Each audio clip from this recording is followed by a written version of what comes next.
Have you ever noticed how the more comforts we have, the more we seem to need them?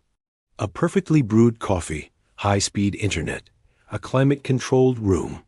These aren't just luxuries anymore. They're necessities. But what happens when the Wi-Fi goes down, the coffee machine breaks, or the power goes out? For many of us, it's a recipe for instant stress and frustration. This reliance on external comforts reveals a fragile kind of happiness, one that can be shattered in an instant. This is where the ancient philosophy of Stoicism offers a powerful and surprisingly modern solution. The Stoics, thinkers like Seneca, Epictetus, and Marcus Aurelius, weren't against comfort or wealth. In fact, Seneca was one of the richest men in Rome. What they were against was dependency. They understood that true wealth isn't about what you have, but about what you can live without. It's about building an inner fortress of stability that can withstand any storm, whether it's a broken air conditioner or a major life crisis. Let's explore this idea of what the Stoics called preferred indifference. Things like health, wealth, and reputation are preferred. It's natural to want them. But they are indifferent because our core well-being, our virtue, and our peace of mind should not depend on them. Modern life constantly tells us the opposite. Advertising screams that we need the latest phone, the fastest car, the most exclusive vacation to be happy. We're conditioned to outsource our contentment to things we can buy. The Stoics saw this as a trap. When your happiness is tied to external things, you give away your power. You become a puppet whose strings are pulled by circumstances beyond your control. The stock market crashes, and your peace of mind goes with it. Someone criticizes you online, and your self-worth plummets. Your flight gets canceled, and your whole day's ruined. The Stoics would ask, why grant these things such power over you? So how do we reclaim that power? The Stoics practiced a technique called voluntary discomfort. This isn't about self-punishment. It's about self-training. It's a way to vaccinate yourself against misfortune by exposing yourself to small, controlled doses of hardship. Think of it like a mental and emotional gym. You could try simple things. For a day, drink only water instead of your usual lattes and sodas. Sleep on the floor instead of your comfortable bed for one night. Go for a walk in the cold without your thickest coat. Turn off your phone for an entire evening. These small acts of self-denial do something incredible. They teach you a profound lesson. You can endure. You are more resilient than you think. When you voluntarily experience a little hunger, you realize that missing a meal isn't a catastrophe. When you endure a bit of cold, you appreciate warmth on a deeper level, not as a necessity, but as a genuine pleasure. By doing this, you break the chains of dependency. You start to understand that your core self, your ability to think, reason, and act with virtue, remains untouched by these external conditions. Epictetus, who was born a slave and later became a respected philosopher, knew this better than anyone. He taught that the only thing truly in our control is our own mind, our judgments, our intentions, and our responses.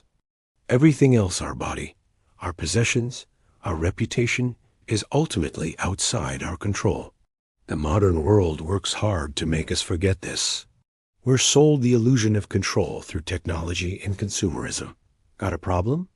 There's an app for that. Feeling sad? Buy this.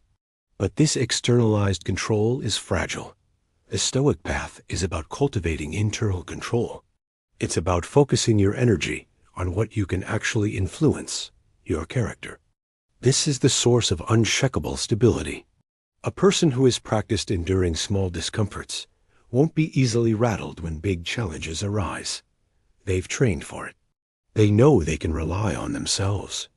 Let's look at luxury from a Stoic perspective. Seneca wrote extensively about wealth. He enjoyed his riches, but he was always mentally prepared to lose them. He would often live for a few days as if he were poor, eating simple food and wearing plain clothes. He wasn't just playing a game. He was asking himself a vital question. Is this the condition I so feared? By facing it, he defanged his fear of poverty.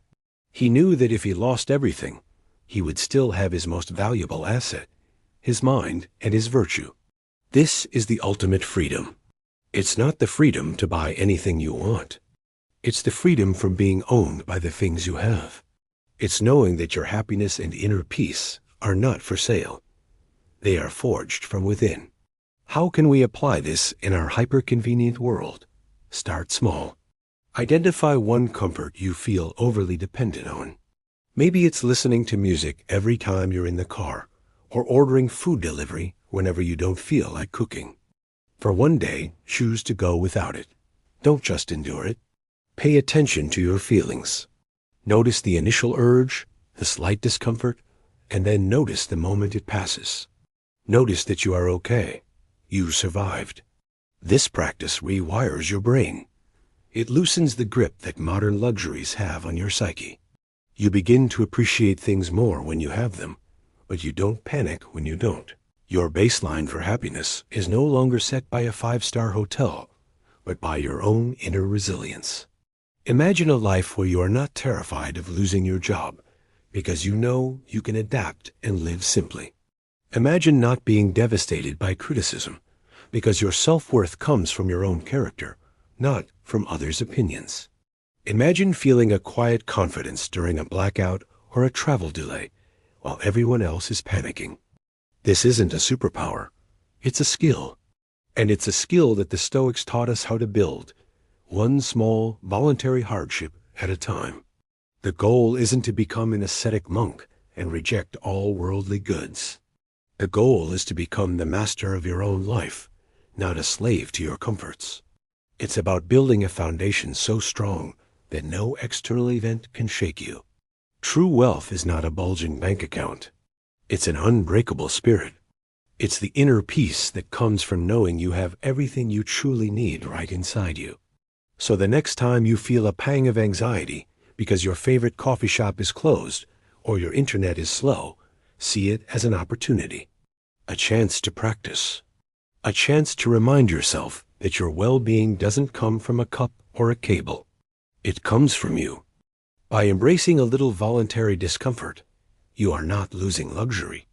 You are gaining the greatest luxury of all, a free and stable mind. Thanks for watching. If this idea resonates with you, consider exploring more about Stoicism. It's an ancient philosophy with timeless wisdom for our modern lives. Don't forget to like and subscribe for more content on building a stronger, more resilient mind. See you next time.